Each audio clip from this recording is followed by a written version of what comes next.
Saat ini kita akan bertemu dengan seorang yang pertama kali mengungkap kasus penahanan ijazah, kasus serupa yang terjadi di Surabaya. Sampai sejauh ini sudah ditemukan 2 perusahaan yang melakukan penahanan ijazah terhadap mantan karyawannya. Nah, untuk mengetahui lebih dalam lagi terkait dengan kasus ini, khususnya yang terjadi di Pekanbaru, di Riau, kita akan bertemu dengan narasumber kita.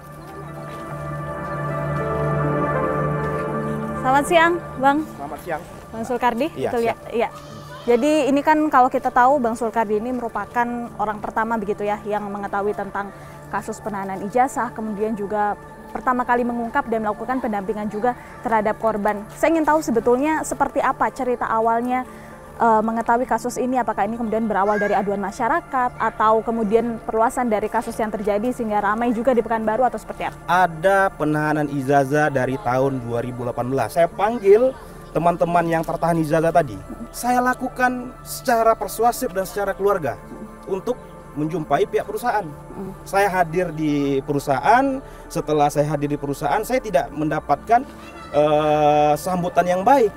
Sama perlakuan kedatangan menteri, sama seperti itu. Saya dicuekin. Kita ada buktinya, ada tanda terimanya, tetapi tidak disambut baik oleh pihak perusahaan, Mbak. Setelah ini sudah viral, Mbak, sudah mencapai dari 2 awalnya, Mbak, menjadi 5, 12, hari ini menjadi 50 ijazah yang ditahan di perusahaan yang kemarin kita sidak, Mbak. Sampai sejauh ini sudah adakah ijazah yang turun buat para mantan pekerja ini? Sejauh ini tidak ada, Mbak. Belum ada? Belum ada. Ini kita juga kalau melihat mereka yang ijazahnya disandera begitu ya, sampai sejauh ini masih mengalami kesulitan, tadi disampaikan belum mendapatkan pekerjaan dan lain sebagainya. Apa kemudian solusinya yang bisa Anda pikirkan untuk ini? Ada 50 orang, saya akan membantu mereka, Pak, Bu, untuk mendapatkan pekerjaan lagi. Saya akan memperjuangkan juga bagaimana mereka bisa mendapatkan pekerjaan nantinya sebelum ijazahnya bisa diambil.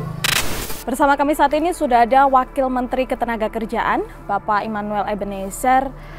Pak, menyikapi kasus penahanan ijazah, ini kan ternyata marak, tidak hanya terjadi di Surabaya, tapi juga kemarin sempat melakukan sidak juga di Riau.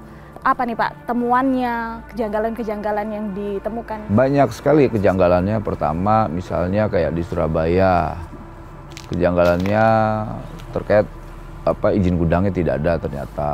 Kedua, gaji pekerjanya itu di bawah standar UMK ya, karena itu di kota Surabaya. Lantas ownernya ini melakukan perlawanan. Sampai wakil wali kotanya kan dilaporin ke polisi ya, Polda Jawa Tengah. Nah itu menyakitkan kita sebagai negara. Kok seorang pejabat negara yang ingin melindungi warga negaranya, warganya, kok malah dipidana, dilaporkan ke polisi gitu loh. Lantas lanjut lagi di Riau. Ada kejadian yang sama juga. Dan ini juga kita miris kenapa ini terjadi lagi gitu loh.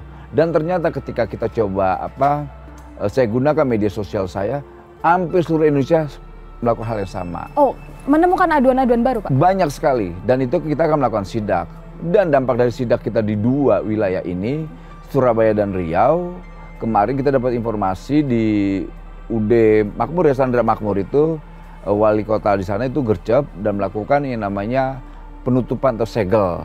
Jadi ini warning ya, jadi para pelaku usaha yang bermain-main terhadap dokumentasi pencari kerja yang nggak boleh mereka tahan, kita akan melakukan sidak. Selain penahanan ijazah, ada juga melakukan penahanan dokumentasi yang lainnya, misalnya BPKB dan lainnya. Selain yang tadi kamu bilang itu, soal kewajiban perusahaan untuk memberikan gaji yang sudah ditentukan oleh misalnya provinsi atau di kota. Nah pada umumnya kan ternyata ada pelanggaran-pelanggaran norma-norma yang tadi tuh.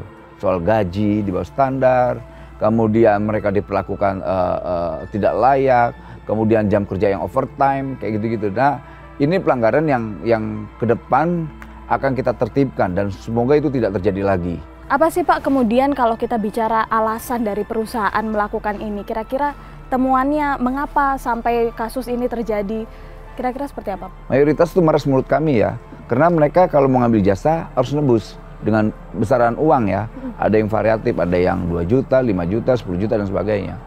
Gitu. Jadi kita berharap nanti para pelaku usaha ini udahlah hentikan praktek itu sebelum kami melakukan tindakan-tindakan yang mereka tidak inginkan. Misalnya kita akan umumkan perusahaannya ke publik gitu loh. Salah satu temuan kami juga Pak, kemarin di UD Chandra Makmurnya juga ada salah satu pekerja yang awalnya direkrut untuk menjadi karyawan di bagian perkantorannya, di gudangnya, tapi kemudian ini dia diminta atau disuruh oleh pemilik perusahaan untuk menjadi asisten rumah tangga di rumahnya, rumah pribadinya. Nah ini kalau melihat kan ini artinya ada pelanggaran begitu ya Pak, seperti apa nih melihatnya? Yang jelas itu pelanggaran norma ketenagakerjaan ya. Seharusnya peruntukannya misalnya dia operator di sebuah perusahaan itu dia operator jahit, kemudian dia diperintah untuk menjadi ART, asisten rumah tangga, jelas kan udah pelanggarannya berat gitu. Nah nanti kita akan melakukan tindakan lah ya, investigasi ke lapangan kenapa itu bisa terjadi. Yang pasti ketika ada peralihan atas nama perintah, itu pelanggaran berat. Artinya ada pelanggaran norma ketenagakerjaannya. Misalnya dia penjahit, kemudian tiba-tiba jadi ART atas perintah owner atau perintah bosnya, itu pelanggaran gitu. Nah itu nanti kita akan cari dasar hukumnya. Udah pasti ada itu, yang pasti itu pelanggaran gitu aja. Kasus penahanan ijazah ternyata marak terjadi, tak hanya di Surabaya tapi juga di Pekanbaru, Riau. Sekitar 50 mantan karyawan mengaku menjadi korban kasus penahanan ijazah dari perusahaan-perusahaan yang berbeda. Fakta yang kami temukan di lapangan, tak hanya ditahan ijazahnya, para mantan karyawan ini juga mengaku mendapatkan tekanan dan tidak dipenuhi hak-haknya selama bekerja di sana. Pemerintah kota pun mengambil tindakan dengan menyegel sementara perusahaan-perusahaan yang bersangkutan hingga kasus ini dapat diselesaikan. Selain itu, Wakil Menteri Ketenagakerjaan juga berkomitmen untuk tetap turun tangan hingga kasus ini dapat selesai. Saksikan terus Fakta setiap hari Senin pukul 20.00 waktu Indonesia Barat, hanya di TV One.